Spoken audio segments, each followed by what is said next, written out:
हम तो आपसे बड़े कमाल की तवक्को कर रहे थे। पाकिस्तान में और कराची में पीटीआई ने कमाल कर दिखाया, ये क्या हुआ? आपका ख्याल है कि पीटीआई ने कमाल कर दिखाया? बज़ाहिर तो जाहिर बात है, हाँ, जीत बज़ाहिर तो पीटीआई ने कमाल कर दिखाया। हाँ, वैसे कमाल ही हो गया, और कराची में तो कमाल ही हो गया है। शायद कैंडिडेट्स को भी यकीन नहीं आ रहा कि वो जीत गए हैं। एक ही दिन में एक ही बंदे को 2-2, 3-3 दफ़ा हरवाया भी जा रहा है, जितवाया भी जा रहा है। समझ में नहीं आ रहा कि लोगों को क्या करें। कराची में दरअसल 7:30 बजे कराची, हैदराबाद और मीरपुर ख़ास में सारे रिज़ल्ट्स रोक लिए गए, सारे पोलिंग एजेंट्स को बाहर निकाल दिया गया और कहा गया कि 2 घंटे के बाद जाकर रिज़ल्ट आरओ से ले लेना। और जो कि मतलब पाकिस्तान की तारीख़ में ऐसा नहीं हुआ कि आप कितनी भी धांधली करें, इलेक्शन में ठप्पे लगा लें, चीज़ें कर लें, लेकिन जब आप पोलिंग बूथ पे जब डब्बा खुलता है, पोलिंग बॉक्स खुलता है, तो वो तो हर हाल में तमाम पोलिंग एजेंट्स का रहना ज़रूरी है, वरना उसके बगैर तो डब्बा खुलता नहीं। उसको चेक कराते हैं बगैर डब्बे को। वो डब्बा खुलने से पहले 2-3 डब्बे खुले, उसके बाद सबको बाहर भगा दिया गया, कहा गया चले जाओ, और उसके बाद जो वो गिनती करके रिजल्ट ले लेना। तो हमारे लोगों के सामने वोट गिने ही नहीं गए पोलिंग, और वो भी 2 घंटे के बाद नहीं, 3 दिनों के बाद जाके तीसरा दिन है जाकर रिजल्ट मिल रहा है आरओ के पास से।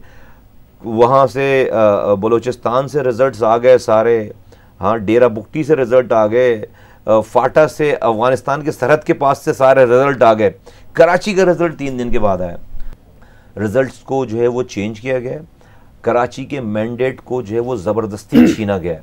हम इसको एक्सेप्ट नहीं करते और हम हर जमहूरी तरीका, हर आइनी तरीका अपनाएंगे इसको अपोज करने के लिए। कराची को मफतूहा इलाके की तरह समझकर, यतीम समझकर इसको जो है वो इसको नोचा गया है, और ये तजुर्बा बहुत नाकाम रहेगा और बहुत नुकसानात देगा, मैं समझता हूँ। किसने किया है ये सब कुछ? मैं अभी इस वक्त तो मैं एक तफसीली प्रेस कॉन्फ्रेंस करने जा रहा हूँ, मैं करूँगा, इस वाली बात को डिटेल से बताऊँगा। और ये सिर्फ इलेक्शन वाले डे की बात नहीं है, इलेक्शन के डे से बहुत पहले से तमाम चीज़ें हो रही हैं, इलेक्शन के डे से बहुत पहले से तमाम चीज़ें हो रही हैं। तो बहुत मुश्किल काम है, मैं एक जुमले में कहूँ, बहुत मुश्किल काम है पाकिस्तान के लिए पाकिस्तान के साथ जुड़ना। इस पाकिस्तान के चलाने वालों ने पाकिस्तान के जुड़ने वालों के लिए बहुत मुश्किलात पैदा कर दी हैं। इस मुल्क में रॉ का एजेंट होना बहुत आसान काम है, प्रोटोकॉल मिल रहा होता है उसे। रॉ के एजेंटों को प्रोटोकॉल देते हैं, उसकी अलल्ले तलल्ले, उससे कांटेक्ट हो जाए तो उसकी जो है वो बड़ी बहुत होती है। इस मुल्क के लिए जान देने के लिए जुड़ना, जेन्युइनली जुड़ना बहुत मुश्किल बना दिया गया है। मैं किसी से कोई फेवर नहीं मांग रहा, हम तो जेन्युइनली इंतखाबात में कैंपेन चलाकर बगैर पैसों के, बगैर किसी सपोर्ट के हम उतरे, लोग निकले। ये इमेजिन करें कि आज जो वहाँ पे लोग क्लेम कर रहे हैं कि अल्ताफ हुसैन साहब ने ऐलान किया था कि जो वो यहाँ पर इलेक्शन नहीं होंगे, हड़ताल होगी, बॉयकॉट होगा, ये अल्लाह ताला ने हमसे ये काम करवाया। वरना आर्मी रेंजर्स तो जो 30 सालों से कराची में नहीं रोक सके अल्ताफ हुसैन साहब को किसी चीज़ से करने से। ये अल्लाह ताला ने हमसे करवाया कि तमाम लोगों को हमने समझाया, लड़कों को समझाई सारी बात, लोग कन्वर्ट हो गए, आज उनके लिए कोई काम करने के लिए तैयार नहीं है। तो जो भी अमन से ये सारा कुछ हुआ है उसमें बहुत बड़ा, लेकिन आर्मी और रेंजर ये सब कुछ ना करती तो क्या आप लोग आ सकते थे कराची में? क्या आप लोग अल्ताफ हुसैन को चैलेंज कर सकते थे? आर्मी और रेंजर्स ने हमारे आने के लिए क्या किया है? हमारे आने के लिए तो कुछ नहीं किया आर्मी रेंजर्स ने। ऑपरेशन तो अल्ताफ हुसैन साहब हमारे ऑपरेशन के बाद अल्ताफ R90 पे रेड कर दी थी। उसके बाद NA 246 लियाकताबाद का इलेक्शन हुआ था, 1 लाख लोगों ने लाइन में वोट लग कर वोट डाला, तोड़ दिया था क्या अल्ताफ हुसैन को? तो आर्मी और रेंजर, वो इमरान खान साहब खुद गए थे उस इलेक्शन में, तो 1 लाख लोगों ने वोट डाला। लेकिन वोट मसला नहीं था, ज्यादा तो खौफ मसला था, वो टेरर था। हमने तोड़ा ना सलीम भाई, हमने तोड़ा। टेरर तो उनका सिक्योरिटी फोर्सेस ने तोड़ा। देखिए, नहीं, ऐसा है कि अल्ताफ हुसैन साहब का खौफ था। एक अल्ताफ हुसैन साहब फ़ोन करते थे, जिस कारकुन को, जो लोग उनकी कॉल को रिसीव करते थे, वो जो काम एग्जीक्यूट करते थे उससे खौफ पैदा होता था। तो वो जो कॉल रिसीव करने वाले लोग थे ना, हमने उनके दिल और दिमाग पे काम किया, उनके दिल और दिमाग पे काम करके हमने उन्हें कन्वर्ट किया, हमने उन्हें कन्वर्ट करके हमने उन्हें उनकी कॉल पे एग्जीक्यूशन से हमने उन्हें रोका। वरना 10 लोग आज खड़े हो जाएं और वो कहें कि तो उनको आप मार देंगे, मारने के बाद 100 लोग और पैदा होंगे, 100 लोग और पैदा होंगे।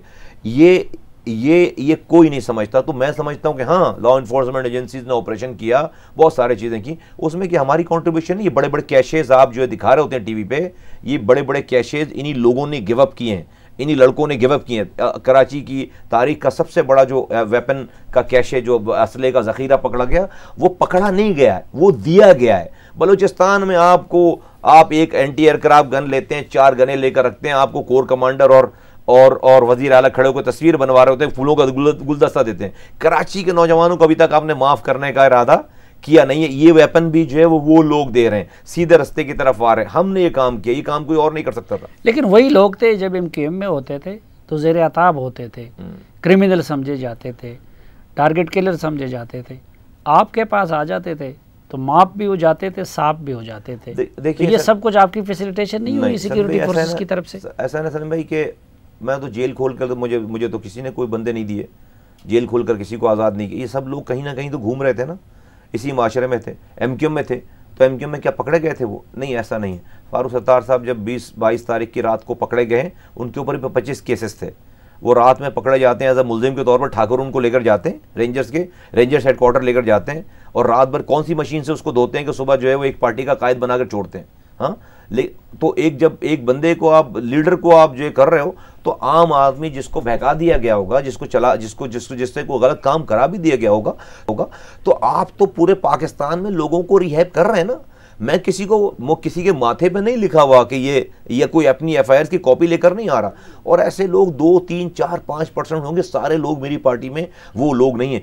ऐसे लोगों को भी कन्वर्ट करना, ये हमारा बहुत बड़ा क्रेडिट है इस पाकिस्तान के लिए, मैं समझता हूँ। नहीं तो ये अभी आप जो कह रहे हैं धांधली हुई है कराची में। देखिए, डब्बा हमारे सामने खुलता, उसमें से वोट निकलते, सारे वोट हमारे खिलाफ निकलते, हमारा आदमी खड़ा होता, हम उस रिजल्ट को मानते, हम कहते हैं हम हार गए, मैं स्पीच करता, मुबारकबाद देता जीतने वालों को।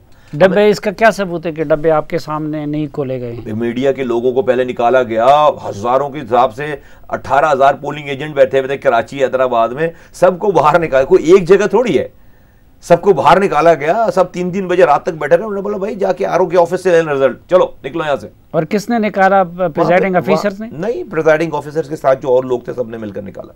अच्छा, नहीं इसका कोई सबूत है आपके कि भाई आपके जो पोलिंग एजेंट थे उनको निकाला? मीडिया वो लोग हैं जो पोलिंग एजेंट खुद हैं, और वो जो मीडिया के जिन लोगों की ड्यूटीज थी, जिन लोगों की जो एरियाज, आप किसी भी चैनल के किसी भी बीट रिपोर्टर से पूछ लें जिस एरिया में ड्यूटी थी, उनके सामने निकाला सबको। और उसके बाद आप लोग ये समझते कि रिजल्ट चेंज करवाए गए? 100%।